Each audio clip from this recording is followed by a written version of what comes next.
folks. This is Alan Watt. It is November the 23rd, 2006.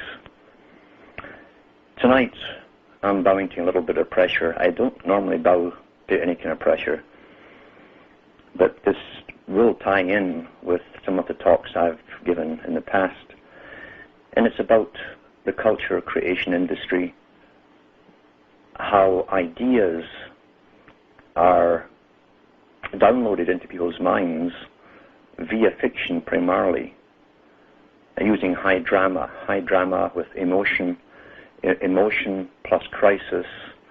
A situation in a movie and drama is a tremendous method of getting points across.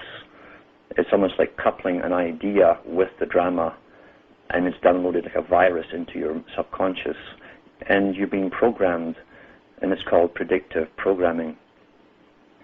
The technique is ancient, and it's an old science. Plato, in his Republic, talks about the culture industry of his own day, and how it was essential not only for maintaining control over the people by the elite, but that they had to control everything that was given to the public. In other words, anything the public saw in drama on stage was authorized. Not only was it authorized, in ancient Greece, traveling troops of players would come into the cities and do their rounds, and it was compulsory to attend. Everyone, even the slaves, had to attend at least one performance, because just like today, they had their agenda and their schedule and their upgrading of the system, and it was done primarily through fiction, because the old saying is monkey see, monkey do. And we emulate what we see, especially when it's done in the typical hero and heroine form. The male will project himself into the hero's part and identify with the hero character, and the female, at least in the old days before all the vast estrogen stuff in their food and so on, and inoculations, the females used to look towards the heroine. This is an ancient science. It's never ever given up. And actors are hereditary. The families in acting can go back probably hundreds, maybe some of them maybe thousands of years. Specialized sections of society, once more, and they marry each other and intermarry within even smaller ranks. What's more interesting is the producers, the magicians, you might say, who understand and have a full grasp of what is to be conveyed to the audience, what messages must be imprinted in them, in their minds, and he knows the techniques and how to do this perfectly. A perfect science. Now, what's interesting is that back in the 1960s, the Royal Institute of International Affairs and its American branch, Council on Foreign Relations, had one of their international meetings. They held it in England to decide which country, using its film industry, would create the international culture of the future. And this was in the newspapers back then. And it was a, I think, 2 or 3 week long meeting. And it was ultimately agreed upon that Hollywood would be given the job to create the worldwide culture for the general public, for a global society. And it would also be coupled with the music industry, obviously, because they go hand in glove, as Plato said, plus the fashion industry. Plato mentioned that too, and he called it the fashion industry in ancient Greece. Nothing, more things change, the more they stay the same. And if something works, you don't want to change it. Why change it? Formula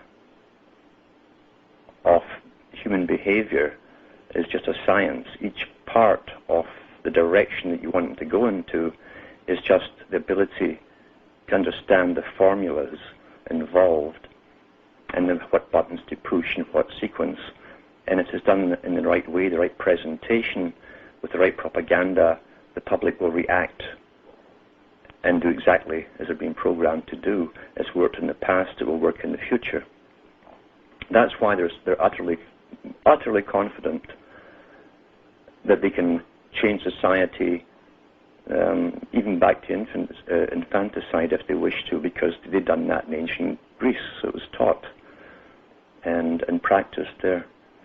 So anything can be reintroduced if it's been done in human society before. You just have to know the formula to introduce it. So Hollywood, this amazing industry, probably one of the biggest exports now, maybe the only one left in the US apart from the military. Hollywood is called the Holywood. It's the Holy Wood, of course, is the staff of the Magi, of the Magus, the Grand Magus in the occult. He waves a wand and everything is altered, changed. He casts a spell. And it's portrayed even in the cartoons with Mickey Mouse with his little wand. He's dressed like the wizard. And little stars, 5-pointed stars, come from the wand. Earth, air, fire, water, spirit, the 5 points. That's what it means. High drama. And in the ancient Middle Eastern legends, all the holy men there had their staff. We even find it in the Old Testament as Moses has the little contest with the Pharaoh's Magi, and they play it changing sticks into snakes and back again, which is a good trick.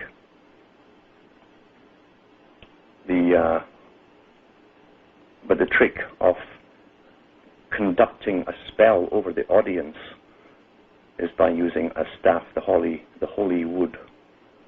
The holy wood also, on another level, is the grove, because in ancient times and in the present times, the bigger boys like to meet in specialized places across the planet in their holy groves.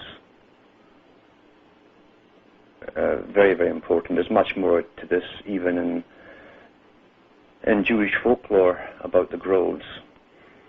And Moses' brass serpent that was coiled around the staff that had made, it's all allegory, of course, for something else, which I understand, but supposedly it was placed in a grove surrounded by trees, and that was a special place for the higher Magi to meet. I'll be going into some movies that will show you the understanding within Hollywood, at least in the director's part. Many of the actors don't even understand it themselves, but the directors and producers certainly do. And some of the bigger ones are given the information and they're advised on how to get it across to the public. It's not that they have geniuses within Hollywood, per se. It's they have special insight through a crystal ball into the future. It's because their job is to program us as we go into the future, always. Hollywood has been an essential part of government, especially in the United States. There are books out on Hollywood's involvement with making war movies. They churned out I don't know how many war movies in World War II, and they had the full cooperation of the American military and the use of squadrons of tanks and ships and everything to make it very, very realistic, to get the recruitment going to fight the Nazis and then the Japanese. Tremendous part of propaganda, and it's never stopped. And even today, the Pentagon admits they have funded some of the bigger movies to do with war and Jarhead and all this kind of nonsense to get the young guys in for recruits. Now, just jumping back a little bit into the 1500s, a period of tremendous change in Europe when the the Rosicrucians were coming out into the open and recruiting heavily amongst what was then the up-and-coming middle-class youth, especially those involved in sciences. Science is very important to them. And a whole bunch of characters were around the court of Queen Elizabeth I, very important people in an important age. You can find John Dee there. Flood was there as well. And Flood is the man primarily responsible for the creation of the Globe Theatre, which was for Shakespearean plays. And nothing is by accident. And Robert Flood was also an alchemist. He was involved in architecture in the Hermetic tradition, which means that they wanted to unite heaven and earth. Always the same Hermetic tradition, the unification of both spirit and matter, the perfection of the world. In their eyes, of course, they knew and always did know that the understanding was for those in the know. For the profane and for the masses, they would simply be slaves.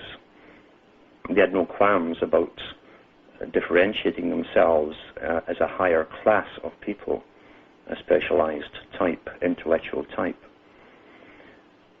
And Stratford-upon-Avon, if you break it down, it means a straight ford upon Avon, the river.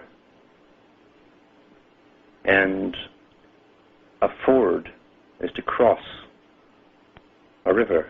And if you draw it, you have the shape of a cross. And they always say you meet the devil at the crossroads. Avon is nova, new. So it's the new straight cross. That's what it meant. And Shakespeare, or Jacques Pierre, the priest of the Father, was the magician who brought basically the English language into being as we know it. It's been upgraded since, but that was a major upgrade in that particular period. Before that, it was before that Chaucer had upgraded the last one with Canterbury Tales and other writings, and before that it was Old Norse and Saxon German that the people spoke. So a new language was created scientifically. It's fully encoded, of course, and it's a pity as well because we've lost so much of it. We're losing so many words that eventually we won't be able to convey anything to anyone else with any precision, and that's called linguistic minimalism, a technique which has also been used on the public because the children, for a long time, for generations, have been getting their vocabulary from the media and from their music and the heroes that they follow. God help us if we all end up following the sports teams members, because if you want linguistic minimalism, when it interviews these players after a match, you've got it right there.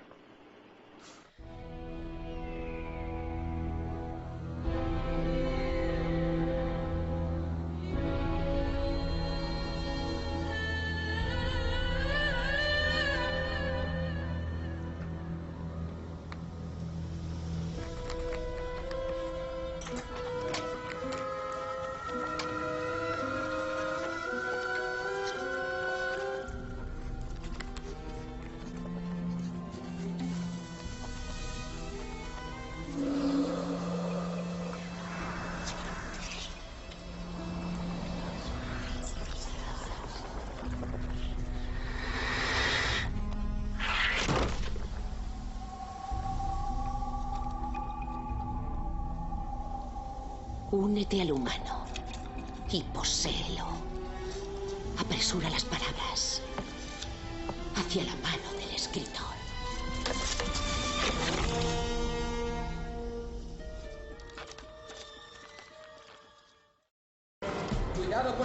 visión del amor de una mujer. ¡Maldición! No es la temporada para que te descarten sin piedad. Ahora viene, madres. Las palabras finales activarán el tetradecagono. Entre las orillas de Dravidia y líneas 5930167.2. Y golpea la excesiva arboleda de Rexel 4. Cristalco radiante activado. ¡El portal se abre! ¡Comienza! ¡Ya vienen! ¡Ya vienen!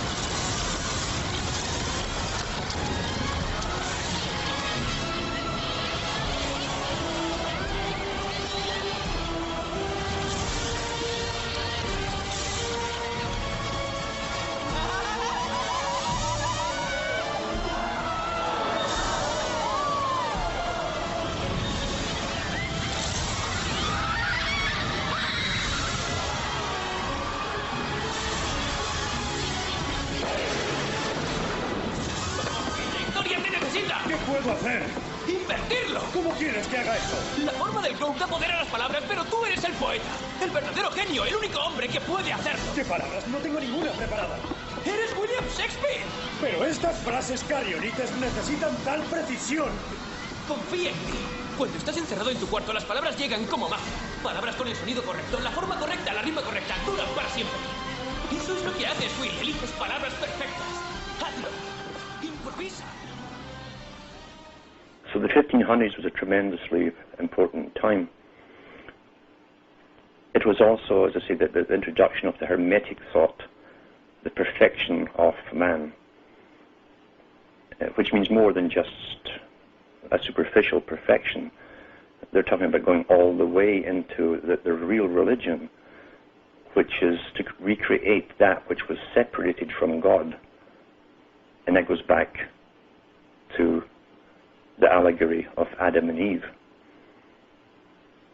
Because in the separation, Adam retained the spirit that was given, whereas Eve was given the ability to recreate humanity, to give humanity offspring.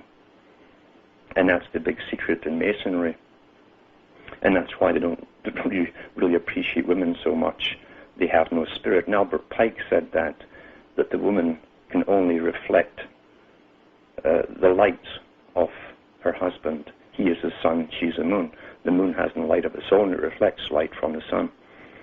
This is all they're put down of the female. And their perfection would be when they united the two together. It's an ancient religion. It's pre-Judaic. And I've never lost sight of this goal, where everything will be in harmony, supposedly, again, according to them. But then they do give you their ending at the beginning. That's the trick of religion, to give you a beginning, which really is their end. Getting back to the 1500s, Queen Elizabeth the first sponsored these Rosicrucians to write plays, and she attended most of them herself. And Christopher Marlowe was probably the odd man out, because he wrote about this Hermetic group who were bringing the occult into their stage plays. And because of that, he exposed too much. It's debatable if he was one of them himself and said too much, or if he was actually truly opposing them. But he was like Dagobert long before him. He was stabbed through the eye, which is the Masonic technique for one who sees too much. There is so much I could go into, and it's a shame in a sense to do this as a spontaneous blurb off the top of my head, but at the moment time is of the essence, and so everything is pretty well spontaneous. So what I'll concentrate on tonight are a few movies which have been very telling in their information and their understanding of the system, and also, as always, you have your predictive programming, because in the revelation of the method in high esoteric circles, you can also put in there an idea of inevitability as well. It familiarizes us with an idea so that when it actually comes into place, we accept it without question as somehow being normal. I'd like to talk about the movie called Network, which came out in 1976. A story about a guy working as a TV anchorman who gets a kind of messianic brainstorm one day and starts telling the truth to the public. And one of his statements is you're the real people to the audience. We're fake. When he realizes that the audience are trying to emulate a fiction, because everything you see on television is a fiction. It's directed, it's produced, it's not spontaneous. Guests, when they're on a question-answer show of any kind, have the pre-planned questions there. I watched a little blurb about Kissinger and found out when he came to Canada that the guy who manages Kissinger, and they're all managed too, had a suggested set of questions that they could ask Kissinger, and anything not on that list would simply not be answered, or they can walk off the set. There's nothing spontaneous on television. Everything is produced as fake. It's fake. It's an essential arm of controlling your mind. Always has been. But in the movie Network, as he has these convulsive fits and then comes out with these messianic announcements in a comical fashion, he says a lot of truth, and eventually he's called up to see one of the big boys, one of the big guys who run the system, who runs it, and the guy tells him, he says that there is no America. He says everything is just one vast corporation, an association of corporations. There's no Britain, there's no America, there's no Holland, there's no China, there's no Russia. It's just one conglomerate group of corporations. Money runs the thing. And that was true. That is true, because that's how it is. You are an old man who thinks in terms of nations and peoples. There are no nations. There are no peoples. There are no Russians. There are no Arabs. There are no third worlds. There is no West. There is only one holistic system of systems. One vast and immane, interwoven, interacting, multivariate, multinational dominion of dollars. Petrodollars, electrodollars, multi-dollars, Reichmarks, Rins, rubles, pounds, and shekels. It is the international system of currency which determines the totality of life on this planet. That is the natural order of things today. That is the atomic and subatomic and galactic structure of things today. And you have meddled with the primal forces of nature. And you will atone. Am I getting through to you, Mr. Beale? You get up on your little 21-inch screen and howl about America and democracy. There is no America. There is no democracy. There is only IBM and ITT and AT&T and DuPont, Dow, Union Carbide, and Exxon. Those are the nations of the world today. What do you think the Russians talk about in their councils of state? Karl Marx? They get out their linear programming charts, statistical decision theories, Minimax solutions, and compute the price-cost probabilities of their transactions and investments, just like we do. We no longer live in a world of nations and ideologies, Mr. Beale. The world is a college of corporations, inexorably determined by the immutable bylaws of business. The world is a business, Mr. Beale. It has been since man crawled out of the slime. And our children will live, Mr. Beale, to see that perfect world in which there's no war or famine, oppression or brutality. One vast and ecumenical holding company for whom all men will work to serve a common profit, in which all men will hold a share of stock, all necessities provided, all anxieties tranquilized, all boredom amused. The economy, everything beginning with E in our language, is of prime importance. Prime importance is at the top. And that's well worth a look at the network and what they disclose there to a public that just chew bubblegum and pop their popcorn and get downloaded and yet can't even remember what they see or do. The second movie is pretty famous in some circles. It's called They Live, done in 1988, where it does show you the system, again in allegorical type form. They do it blatantly and show you the sort of mind control techniques of advertising, the types of people who live amongst you, who look like you but they're not you at all. And in the real world, you'll find that in Freemasonry, because there is a definite feedback from along through Masonry of information to do with the public and places they live in. They collect data on everyone. And the Eastern Star is famous for that. They collect data. And I do know someone who's confronted a high-ranking member of the Eastern Star, and she did admit that.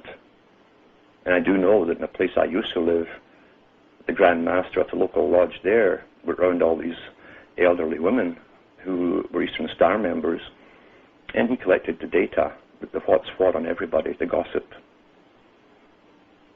So it's well worth a look at how They Live done in allegorical form. They have the alien twist in it, of course, which is highly popularized by the authorized guys in some countries. I was asked to do a documentary by one of these well-known guys, but then when he found out I wouldn't push the alien agenda, that's the last I heard from him. He phoned me, by the way. Third movie is the original Wicker Man, made in 1974. Very revealing movie on the religion that runs the world, with an outward form of nature worship, but also with an elite group at the top who play with people, and that's a very key part of it. They play with people as though they were bored. They know how we think, and in The Wicker Man, a policeman is sent from his little area in Scotland to an island off the west coast of Scotland, supposedly, to investigate a missing girl. And he's been actually lured there. And the whole movie is about how he's played with and how he comes across clues that are left out for him to pick up, knowing with each clue how his mind will work to the next part and the next part and the next part, to the very end, where he has become the willing fool for the sacrifice.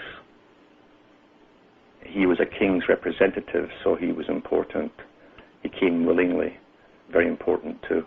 He was a virgin, very unique these days. But what was kind of funny to me was to see how they put a policeman there Now, most policemen are pretty well Freemasons because it's almost mandatory to become a Freemason when you join the police force, the fraternity, the brotherhood of the police. And anyone who's visited policemen's homes will see their photograph of the person with their police cadet uniform on at graduation, and next to it is the Masonic one with their gloves and all the rest of it, because they must swear allegiance first to each other before they swear allegiance to serve you. They don't serve you, they serve the elite who employ them, protect and serve. But in The Wicker Man, he has, the policeman has the proper British type and the British Commonwealth country type hat on, and round the hat's a band of black and white squares. It's a chessboard, it's a tesserated floor of Freemasonry as well. It's the two opposites, it's also the heaven and hell. They have the right to use the black force when necessary.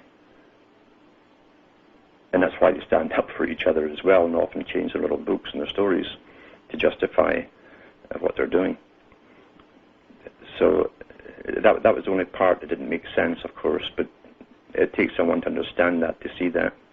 But well worth to look at is The Wicker Man. The original one, made in 1974. I believe there's a later one out which is going right off the wall, where there's some sort of monster involved.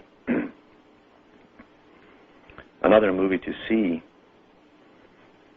which I didn't know was even out there, came out in 2003. Not publicized, just like The Wicker Man, was a movie called Control Factor. Excellent movie, which has a lot of fact in there to do with mind control, using microwave frequencies and the little microwave towers all around cities to control the minds of the public, but also a specialized secretive group of scientists with full authority using advanced types of weaponry who go in and chip the brains of certain individuals within the cities. They actually use in the Control Factor real data that's been disclosed to the public from books such as Zbigniew Brzezinski, Between Two Ages in the Technotronic Era, and they use the terms technotronic, etc. And everything in that movie can be done today. Actually, it's old stuff. Whatever is disclosed to the public is actually obsolete, in a sense. They're so far beyond because there are 3 levels of science. And from professorship down, that's all the public domain. That's the lowest level. The CIA on the higher levels, compartmentalized levels, the higher levels, they have equipment which is beyond science fiction. And then it's a higher level above that for the real controllers, because you never share ultimate power with the rest who help you.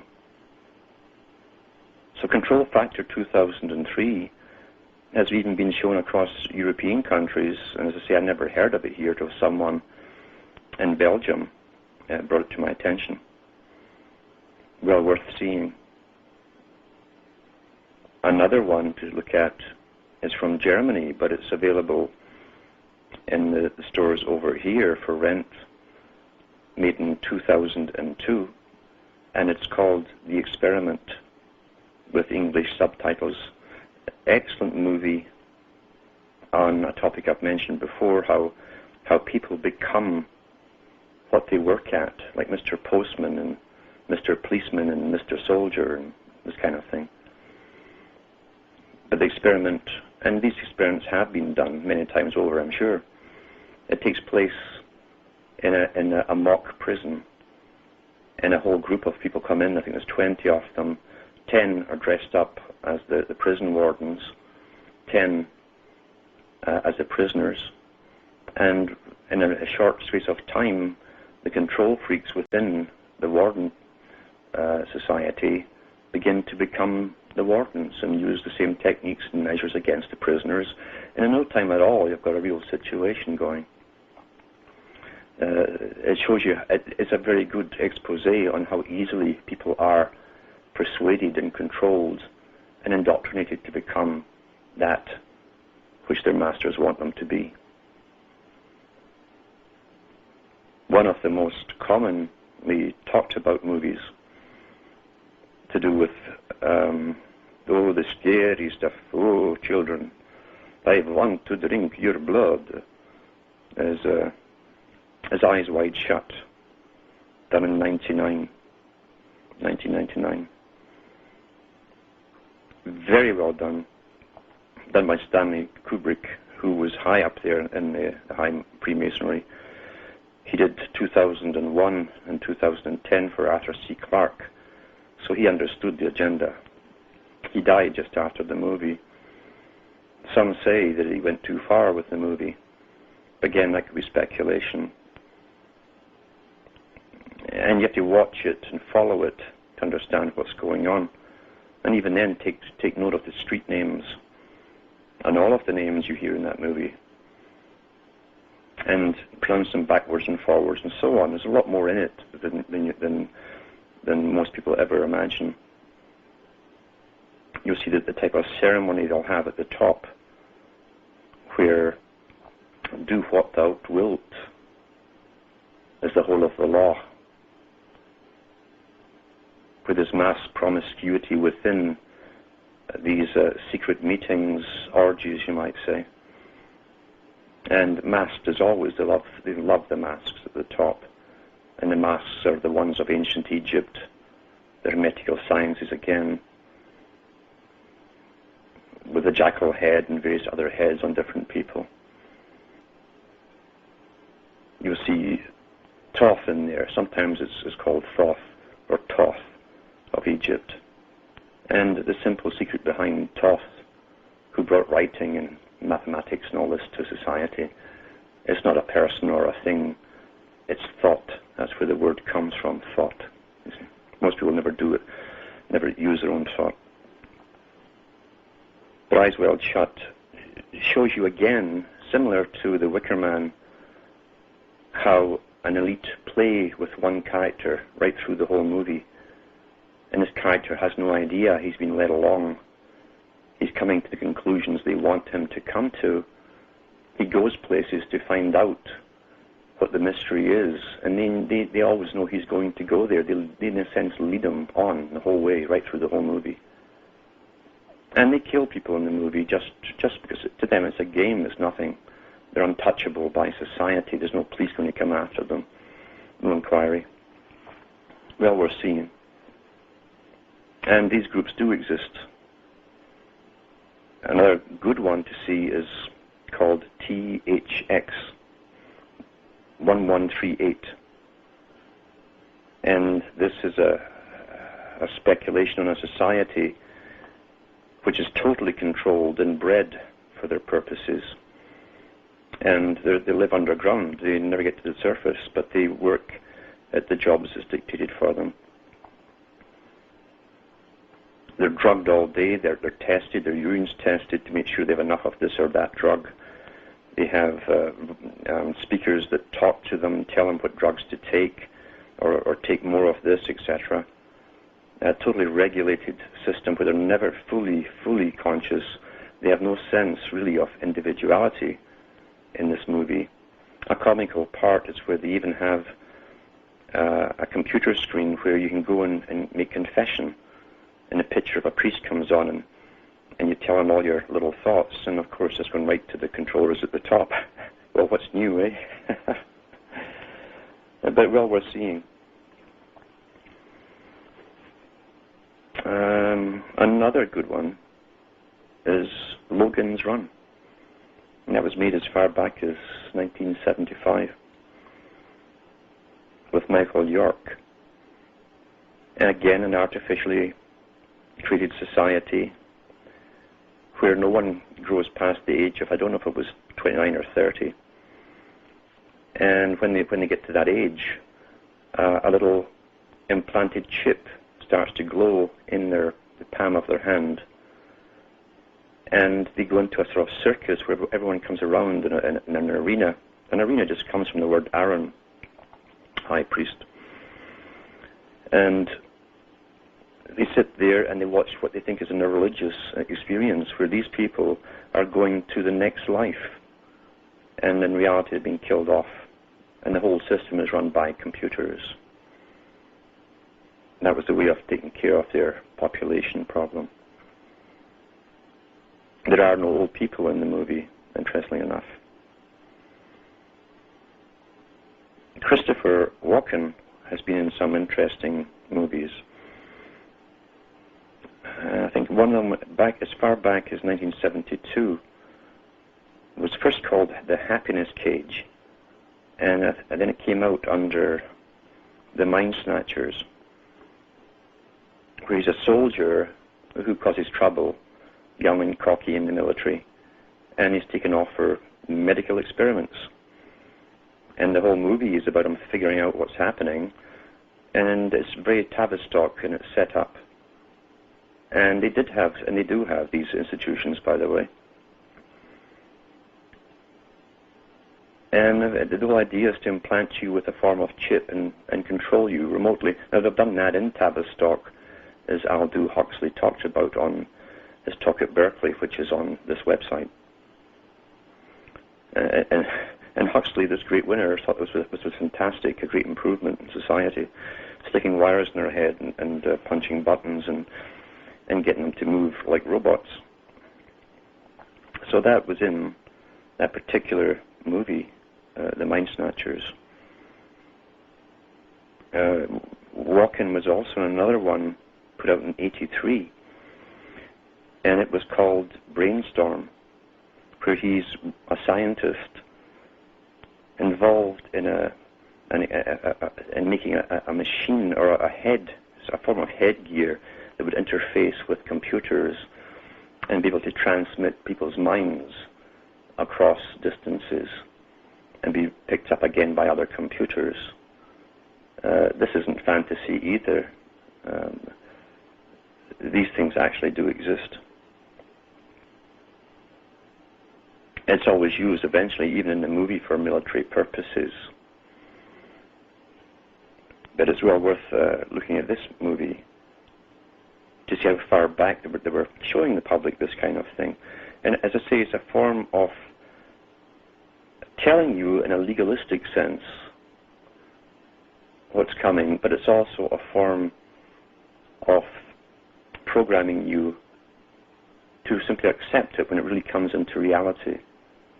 Predictive programming. We don't question things when we're sort of kind of vaguely familiar with the idea, the concept of it. And the scientists will come out on television and tell you, well, that's progress, you see. Well, who defines what progress is? It's not us. But then we don't have a say in anything at all. And that's a fact. There is no democracy. There never was. There's only the agenda. Now at Loyola University in Louisiana, they've had a couple of meetings there, the World Science meetings, paid for by the U.S. Department of Commerce, to do with chipping the entire population of the planet, except for the elite, of course. And they've put out hundreds of pages on this, putting chips in the brains of people will give peace to the world, and regionalized computers would eventually control people and program them for their jobs, so you can be a plumber one day and an electrician the other. It won't matter to you because you won't even know or remember it. And you will not have any individuality. The ghost in the machine won't be able to connect anymore. And at the first meeting they had, they said that this agenda would be promoted to the public to familiarize them with the idea through novels, through cartoons, movies, etc. Well, that's already been done. There are movies out now under different guises, bringing it into us in different fashions, different ways, but always the same conclusion. And it wasn't long after the first meeting that Final Cut the movie with Robert Williams, 2004, that came out, and other ones have followed suit. Just to get used to an idea of having something in you which could monitor your activities like a camera, your thoughts like a camera, what you see like a camera, what you hear, and play it back after you're deceased to anyone who wants to hear it. That'll be a great boon for the police too, eh? They won't have to ask you questions about anything, they'll just have to tap into your chip. The cartoons have heroes with them, with chips now, with superpowers. That's how they'll sell it to the young. Now, at these meetings, they never ever discussed politics. They didn't even mention governments, because these characters, these high scientists, know that these are just a show for the public. They work for the real boys. So they speak with authority when they speak. And they said this will be promoted through these methods. Cartoons, movies, etc. and novels. And it's quite easy to do. But when you look at especially cultural organizations, interestingly enough, in the Soviet system, they had a department of culture. The government had a department of culture. And when I was growing up, I realized we have one in Britain too. And Canada's got a department of culture. Well, why would you need that? Well, you need it because their job is to dish out money to certain authors, often with instructions, to build stories around particular ideas. That's how it's done. That's how you guide culture. You can't have any old guy coming along with a story, not on the script, not on the format, and doing his thing, and everybody loving it. So that everything's done by grants within the arts industry. And high masonry, of course. A good mason never asks why anything. He immediately must obey the order from a superior. And that's how they get ahead in life. All politicians do it. They don't think for a second, they don't guess what's going on. It doesn't twig eventually what's going on. They clue in not to ask questions. You're a good boy if you don't ask questions. You just obey. That's how the whole structure works. So check out Final Cut and other ones. Some of them are pretty awful and third rate, but I'm sure they'll put more money into it as they really try to familiarize us with the idea.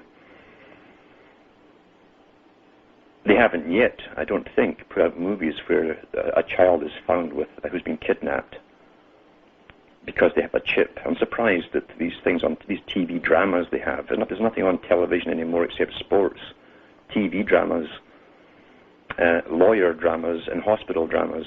The main areas of controlling you see, medicine, law, etc. So I'm surprised they haven't put a movie out with some little cutie is kidnapped and everybody's biting their nails wondering what's happening, and here's the guys with their, all their test tubes and DNA samples and their little tracker for the chip, and they find them at the end, and Bruce Willis or some will get the big part, and he'll go and storm there like Rambo and rescue them at the end, and they'll thank the scientists that designed it and all that. That will come, if it's not out already. And one really, really good movie which makes you think. You see, some movies make you think. Most don't. You get downloaded through emotion. It's emotive responses, emotive indoctrinations. But in Devil's Advocate, the movie shows you the nature of man. And there's a lot of good quips in there where the devil, has the biggest law firm in New York, it talks to a guy who doesn't know that he's actually the son of the devil, who's been trained to take over. And he tells him how they're taking over, how they're taking the world over. He said, it's by turning out armies of lawyers, millions of them, millions and millions of lawyers, through law, that you're manacled and you can't move. and you can't speak. It's all through law.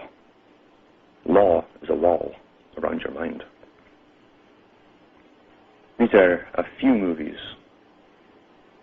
to look at more carefully. Those who have seen them, perhaps you look at them more carefully than you did before. Tremendously revealing, because there's always the revelation of the method for those who are wise enough to see and hear it. There's always an expose of how it's done and why it's done for those who can hear and see. It's built like the Globe Theatre, as I say, that built for Shakespeare, the Shakespearean plays. It wasn't called the Globe for nothing. The globe, the world, where the stage went down into the audience.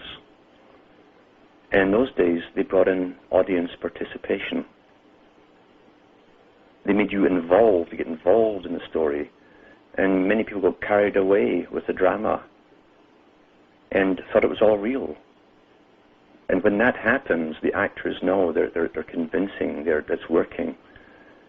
When the audience forgets they're watching a fake, they're watching an act, then the actors are doing their job, and it's getting across to the people that they're convinced, because now you've inserted into their minds the possibility that whatever you're showing them can be real or is real,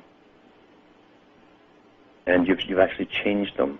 The alchemical change, you've changed them, you've cast a spell upon them. That's how it's done. El arquitecto. Espera, el arquitecto, el arquitecto, el globe. ¡Vamos! Esas columnas. Sí, 14 lados. Siempre me sorprendió, pero nunca lo pregunté. ¿Por qué 14 lados? Era la forma que le pareció mejor a Peter Street. Dijo que amplificaría bien el sonido. 14. ¿Por qué me suena de algo? 14. ¿Hay 14 líneas en un soneto? Así es. Buena idea. Palabras y formas siguiendo el mismo diseño. 14 versos, 14 lados, 14 facetas. Mi cabeza. Tetradecago, no piensa palabras, letras, números, líneas. Esto es solo un teatro. Sí, pero un teatro es mágico, ¿no? Deberías saberlo. Subirse al escenario. Decir las palabras correctas con el énfasis adecuado en el momento oportuno. Haces llorar a los hombres. O llorar de alegría. Cambiarlos. Puedes cambiar la mente de la gente solo con palabras en este lugar.